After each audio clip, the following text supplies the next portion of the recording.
আজকে ট্যাংরা মাছ এনেছিলাম বাজার থেকে। মা বেশ কয়েকদিন ধরে বলছিলেন যে ট্যাংরা মাছের ঝাল খাবেন। তো আজকে বাজারে পেয়ে গেলাম, ৩৫০ টাকা করে কেজি। তো ছোট বড় মিলিয়ে নিয়ে আসলাম। আজকে মূলো, পেঁয়াজকলি, টমেটো আর আলু দিয়ে একটা মাখা মাখা ঝাল ঝাল একটা তরকারি করব।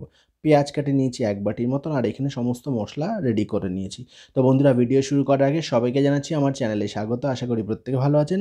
সবাই ভালো থাকবেন, সুস্থ থাকবেন, সাবধানে থাকবেন, এই কামনা নিয়ে আজকে ভিডিওটা স্টার্ট করছি। আর প্রথমেই মাছগুলো তো দোকান থেকেই কাটিয়ে এনেছিলাম, কারণ এই মাছ আমি কাটতে পারি না আর চেষ্টাও করিনি কখনো। তো মাছগুলো কাটিয়ে নিয়ে ভালো করে ধুয়ে নিলাম। নুন আর হলুদের সাথে একটু কাঁচা তেল দিয়ে দেবো, কারণ এই মাছ ভাজার সময় কিন্তু একটু সাবধানতা অবলম্বন করে ভাজতে হয়, কারণ আমি যখনই রান্না করতে গেছি আমার গায়ে তেল ছেটে। এই মাছ ভাজলে একটু তেল ছিটে আসে। তো সেটা যাতে না হয়, তো একটু কাঁচা তেল মাখিয়ে নিলে এই প্রবলেমটা একটু কমই হবে। আর তাছাড়া আমি যেটা করি, ফ্লেমটা কমিয়ে একটা ঢাকনা চাপা দিয়ে মাছ ভাজি। তো যেমন ভাবনা তেমন কাজ, আমি যেভাবে করি সেভাবেই আপনাদের সাথে আজকে শেয়ার করবো। ভিডিওটা আশা করছি ভালো লাগবে। প্রথম থেকে দেখুন, তাহলে কিন্তু বুঝতে সুবিধা হবে। তো বন্ধুরা, এই শীতে ট্যাংরা মাছ হোক বা যে কোনো জ্যান্ত মাছ হোক, খেতে কিন্তু দারুণ লাগবে। আর যদি একটু ঝাল ঝাল মাখা মাখা তরকারি, তো কোনো কথাই নেই, গরম ভাতের সাথে অসাধারণভাবে জমে যাবে।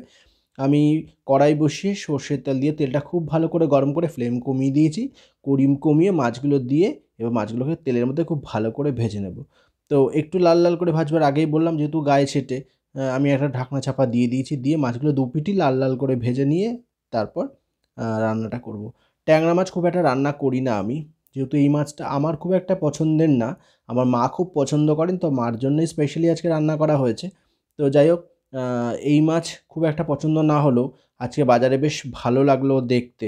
আর মা যেহেতু বলছিলেন, তো নিয়ে চলে আসলাম। বেশি না, ২০০ গ্রামের মতন এনেছিলাম। এবার তেলের মধ্যে সমস্ত মাছ ভেজে নিয়ে ফোড়নে ৫ ফোড়ন, শুকনো লঙ্কা দিয়ে পেঁয়াজ একটু বেশি করে, মানে সেই পেঁয়াজ চচ্চড়ির মতো হবে আর কি। তো পেঁয়াজের পরিমাণটা বেশি দিয়ে একটু ভালো করে পেঁয়াজটা নুন দিয়ে ভেজে নিচ্ছি। এবার টমেটো দিয়ে দেবো, তারপর পরপর পেঁয়াজ কলি, কিছুটা পরিমাণে সাদা মূলো যেটা বাজারে উঠেছে এখন, একদম ঝিঝিরি করে কুচিয়ে নেওয়া হচ্ছে সেই মূলো। আর আলুটা না ভুলে গেছিলাম, তো আলুটা আবার পরে কাটা হয়েছে। একদম ঝিঝিরি করে মূলোর মতো করেই কেটে নিয়েছি। সেই আলুটা এখানে অ্যাড করে দেবো। তার আগে সমস্ত মশলা দিয়ে দিচ্ছি। কী কী মশলা দিচ্ছি বলি: আদা, রসুন, পেঁয়াজ, কাঁচা লঙ্কা, জিরে, আর হচ্ছে ধনে বাটা, এগুলো দিয়েছি। সাথে নুন, হলুদ, একটু চিনি স্বাদ বাড়ানোর জন্য। খুব ভালো করে মশলাটা কষে নিচ্ছি। তো মশলাটা কষার পরে, আচ্ছা, এখানে একটু জল অ্যাড করে দিচ্ছি যাতে কোনোভাবে লেগে বা পুড়ে না যায়। আর দেখুন, আ মশলাটা কষা হয়ে গেলে যখন তেল ছাড়তে শুরু করবে, তখন আমি বাকি সবজিগুলো এখানে অ্যাড করব। আগে বলেছি একটু চিনি অ্যাড করব, তো চিনি একটু অ্যাড করে দিলাম, ভালোই লাগবে খেতে। এবার ৪-৫ থেকে না তেল ছাড়তে শুরু করেছে।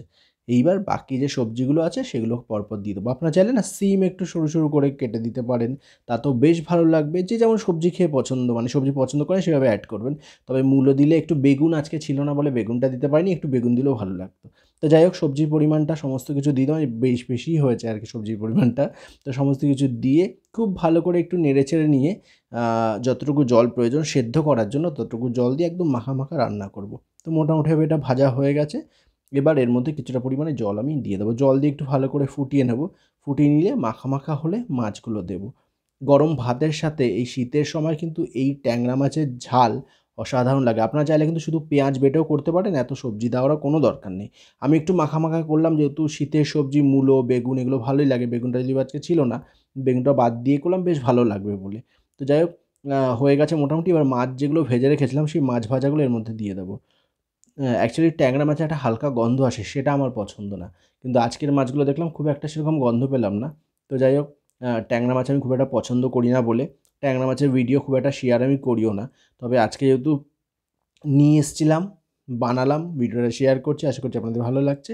তো মাছগুলো দিয়ে খুব ভালো করে উম উম ২ থেকে ৩ মিনিটের মতন লো ফ্লেমে আরেকটু ফুটিয়ে নিচ্ছি। আর এদিকে ধনেপাতা কেটে রেডি করে নেবো। একটু ধনেপাতা, শীতের সবজি, শীতের ধনেপাতা অসাধারণ গন্ধ। আমি না রান্নাঘরে একটা ছোট্ট কাঁচি রেখে দিই। কারণ সবসময় ছুরি বা বঁটিতে কাটাটা সম্ভব হয়ে ওঠে না। একটা কাঁচি রাখলে সুবিধাই হয়। ছোট কাঁচি রেখে দিয়েছি, সেটা দিয়ে ধনেপাতাটা ভালো করে ধুয়ে নিয়েছিলাম আগে। তারপরে এই কাঁচি দিয়ে কুচি কুচি করে কেটে নিচ্ছি। কেটে নাবানোর আগে সামান্য কাঁচা সর্ষের তেল দিয়ে দেবো মাছের তরকারিতে। আর এই ধনেপাতা ছিটিয়ে দেবো, ছিটিয়ে নামিয়ে নেবো। তো এদিকে একটু ঢাকনা খুলে দেখে নিলাম এটা হয়ে গেছে।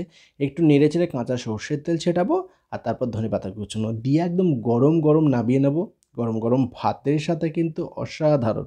তো কারা কারা পছন্দ করেন এই ট্যাংরা মাছ খেতে বা ট্যাংরা মাছের ঝাল খেতে বা ঝোল খেতে অবশ্যই কিন্তু কমেন্ট সেকশনে জানাবেন। তো আমার রান্না কিন্তু প্রায় কমপ্লিট। তেল দিয়ে দিয়েছি, কাঁচা তেল, ওপর থেকে দিয়ে দিচ্ছি ধনেপাতা, একটু নেড়েচেড়ে একটা ছোট্ট বাটির মধ্যে নামিয়ে রেখে দেবো আর পরিবেশন করবো গরম গরম ভাতের সাথে। তো বন্ধুরা, আজকের ভিডিওটা কেমন লাগলো জানাবেন। ভালো থাকবেন, সুস্থ থাকবেন, সাবধানে থাকবেন। আজকে কিন্তু ভিডিওটা আর বাড়াচ্ছি না, আজকে এটুকুই। খুব তাড়াতাড়ি দেখা আছে নতুন একটি পর্বে বেশ কিছু রান্না নিয়ে। আমি যা রান্না করি তাই আমি প্রত্যেকদিন শেয়ার করি, আর সেটাই আপনাদের কাছে আমি তুলে ধরার চেষ্টা করি। রেডি হয়ে গেল ট্যাংরা মাছের ঝাল ঝাল চচ্চড়ি, মূলো, আলু, টমেটো আর হচ্ছে পেঁয়াজকলি দিয়ে। তো ঝাল ঝাল চচ্চড়ি বা ঝোল বা ঝাল কারা কারা পছন্দ করেন অবশ্যই জানাবেন। ভালো থাকবেন, সুস্থ থাকবেন, সাবধানে থাকবেন, আবারও বলছি। তো চলুন, আজকে এটুকুই। গরম গরম ভাতের সাথে পরিবেশন করার জন্য একদম রেডি আজকের রান্না। খুব তাড়াতাড়ি দেখা হচ্ছে নতুন আরেকটি পর্বে নতুন কোনো রান্না নিয়ে। আমি যা রান্না করি সেটাই আমি আপনাদের সাথে শেয়ার করি। তো আজকে স্পেশাল রান্না কেমন লাগলো জানাবেন। টাটা।